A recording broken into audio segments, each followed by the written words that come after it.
Man in water feels something hit his leg, then sees tiny foot pop up. Water splashed against him as he soaked up the heat of the sun. It was a scorching summer day, and Windsor Lake was roaring with people. It was his first time at the lake with his family, but as he walked further away from the shore, he felt something brush against his leg. He dismissed the thought, chalking it down to algae or some kind of water plant. Then, a small human foot surfaced, and he immediately knew he had to take action. Angelo Mondragon from Fort Collins, Colorado, was looking forward to his vacation with his family.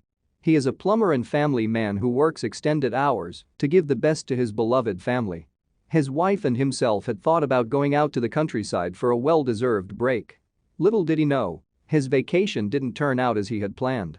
He had been researching about Lake Windsor for some time, and its scenery instantly drew him to it. He saw pictures of the scene, where the sunset threatened to dip behind the horizon, mixing orange, yellow and blue colors all in one. The view was wondrous to behold, and on the day that he decided to visit there with his family, it seemed to be beaming with life. But, as he waddled waist deep into the water, something would change his vacations forever. Angelo decided to take his family there for the weekend. It would be an excellent way to relax from the bustle of the weekday, or so he thought. They all hopped in the car and drove 25 minutes from where they resided until they reached the grandiose and beautiful lake. As they arrived, they saw groups of people enjoying what the lake had to offer: boating, hiking, swimming and much more. As he turned his car into the parking lot, he saw one family. Still, he could never have known what was awaiting him in the beautiful clear water.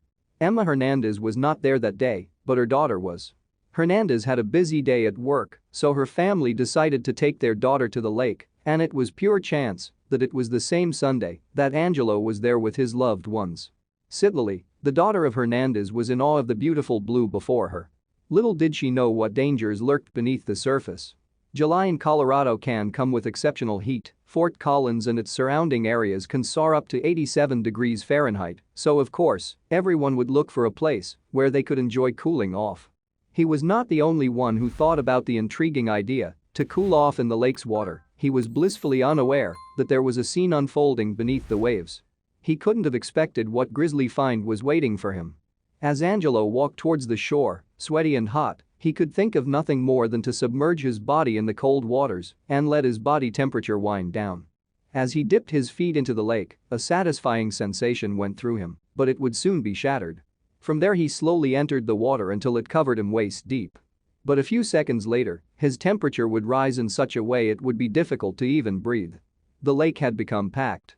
It seemed like everyone in the surrounding areas had had the same idea as the two families, Angelo's and Hernandez's.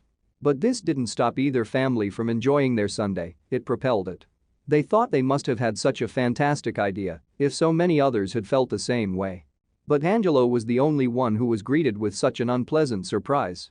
Angelo waddled in the water until he was half submerged. Heaven, he thought. However, things took a disturbing turn. As he enjoyed the calming of the waves and the coolness he felt, something hit his leg underwater.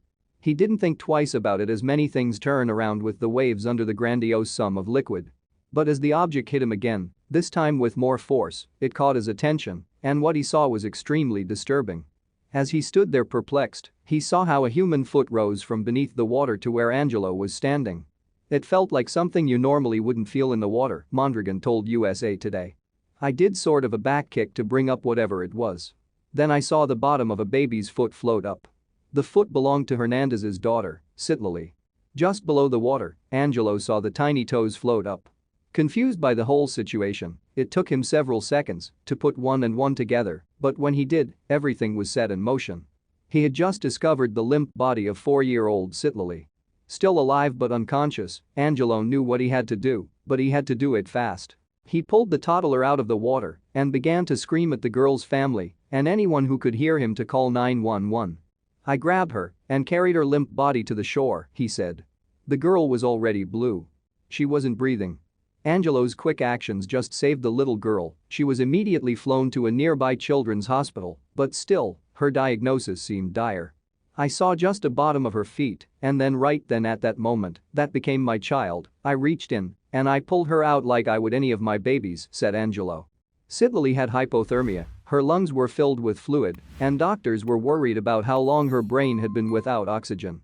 Emma Hernandez got the call she never could have imagined getting. Her daughter's limp body was found underwater. She rushed to be by her side. Angelo's quick thinking had saved Hernandez's daughter. "Her lungs are good, her heartbeat is good. Everything is good," said Hernandez to USA Today after Sitlali had been given the okay from her doctors. Emma Hernandez met the man who saved her daughter's life at the hospital where she was recovering. When she saw Angelo, she ran to meet him and could do nothing but cry and express her gratitude. She embraced him and stammered, "There are no words, how much I can thank you." Her outpouring to the man who took action and saved her baby girl was truly something to behold. They both knew how it could have all gone so very wrong in an instant had he not been at the lake that day. "You saved her, you saved my baby," gasped Emma. Then she told Angelo that someone was waiting for him. That someone was Sitlali. She couldn't wait to see her savior, and as soon as she was well enough, she asked for him. "I can't wait to see her, she's part of our family now, you guys are part of our family now," Angelo said emotionally. And when he saw her, his heart was filled with joy to see her sitting up and talking. "If I was not in that right spot at the right time, it could have been a search and rescue mission," Angelo told USA Today. "As I told the little girl's mom, when I saw the baby's toes, that became my baby." It's apparent the Hernandez family was lucky to have Angelo there that day, but now, Angelo has seen with his own two eyes how incredibly easy it is to have a toddler wander off into the water. This situation has prompted him to work with local businesses and residents to collect life vests for little ones on beaches. "The baby was not wearing a life vest," he said. "If she was wearing one, the whole situation could have been different." Thank you for watching this fantastic story. Please tap one of the two videos on your screen for another amazing Wonder Stories.